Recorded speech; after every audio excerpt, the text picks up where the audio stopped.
Good morning, Chair Padilla and Coastal Commissioners. So nice to see you all here today virtually. Mandy Sackett, California Policy Coordinator for the Surfrider Foundation. I hope you've had a chance to review the letter that we submitted on this issue. I'm a resident and a condo owner here in San Clemente. I love my town, and I'd like to see our beaches and our surf remain intact for decades to come. I'm not fortunate enough to live on the seaward side of the I-5, but I do value the coast just as much as the beachfront homeowners. And my property values depend on the existence of our beaches and the surf just as much, if not more than these beachfront and blufftop homes who will be impacted by the policy. The staff recommendation is an unacceptable compromise, and we don't feel that it goes far enough to protect coastal resources.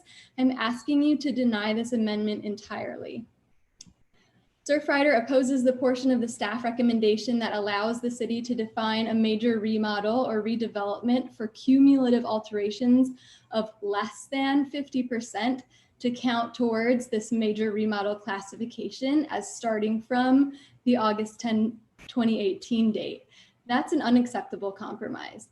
This would go against a reasonable interpretation of the Coastal Act. It does not conform with the Coastal Commission's 2015 sea level rise guidance. It doesn't conform with any recent commission action on the matter. Please deny the city's proposal to change the definition of major remodel. Doing so will keep the correct definition in place. It's already there and in place in the city's land use plan by counting all cumulative development since 1977. The reaction you've heard today from the city of San Clemente is completely overblown. I encourage you not to give in to their threats to quit their sea level rise planning efforts. I think the important point here is that it would be far better to keep the permitting and planning burden in the hands of Coastal Commission than to certify a bad sea level rise plan, one that puts the protection of the coast as a last priority. If we choose to threaten giving up their sea level rise planning efforts over this, that's on them. If the commission doesn't start playing hardball in these situations, we're not going to be able to save our coast from sea level rise. The staff addendum clearly explains why the date should be 1977 as well. So thank you so much for your time today.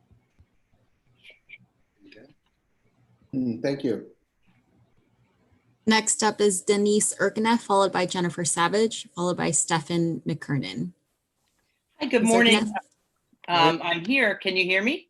Yes. Yes, we can. Great, thank you. Good morning, Chair Padilla and commissioners. My name is Denise Erconef. I'm with the Surfrider Foundation South Orange County chapter, and happy to be speaking on this item in support of the staff recommendation.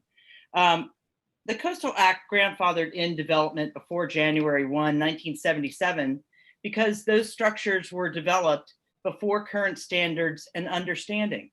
This is a common practice with policy development and land use planning. Development prior to the Coastal Act was allowed in sensitive habitats and in sea level rise hazard zones, but now, 50 years later, we know better. One of the city's arguments against utilizing the January 1, 1977 date is that they don't have sufficient records to confirm development history. However, without a certified local coastal program, those records have been in fact tracked by Coastal Commission staff, and the staff report definitively concludes that staff is able to transfer those records as needed to the city. So therefore, there really is no reason to change this date based on an alleged possibility of insufficient recording of data. If that were the case, the Coastal Act's very intentions would be undermined. The implementation of the Coastal Act and the need to have statewide consistency supports defining the date of existing development and cumulative redevelopment and/or major remodel as of January 1, 1977.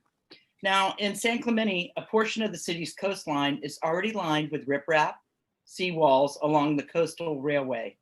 To restore San Clemente's beaches, we must look at long-term visions for the restoration of the coastline. That includes relocation of the coastal railway out of the coastal hazard zone.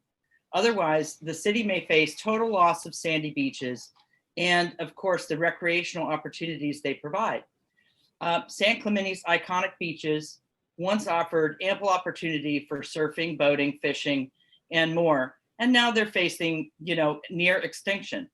Our beaches in San Clemente are valuable to every member of the South Orange County chapter, and they define part of our culture. In summary, please support staff's recommendation by rejecting the city's proposal today.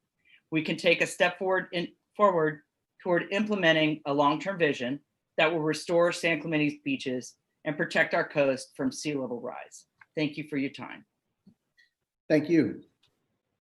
Next is Jennifer Savage, followed by Stefan McKernan, followed by Sharon Fudge. Ms. Savage, please unmute yourself and state your name for the record. Hi, Jennifer Savage, Surfrider Foundation. Yes, we can hear you. Okay, looks like the video is not working, but that's okay. Good morning, Chair Padilla, Commissioners. Jennifer Savage, Surfrider Foundation, also speaking on behalf of the California Coastal Protection Network. We urge you to remain consistent with your policy guidance documents and previous decisions, and to define major remodel as any and all cumulative development completed after January 1st, 1977. To do otherwise would set a damaging precedent, as local jurisdictions across the state tackle their sea level rise plans and are looking at these early examples for acceptable adaptation policies. If the city's proposed starting date for tracking cumulative development under the 50% threshold from August 10th, 2018 is declared acceptable, such inclusions will become the norm, and the consequence will be that beaches all along California's coast will disappear, even more than they are already anticipated to. It means that many properties will become entitled to shoreline armoring for much longer than their expected reasonable lifespan, and far longer than the window in time that we still have to save many of our beaches from sea level rise. There's a great line in your staff's correspondence regarding certified LUPs.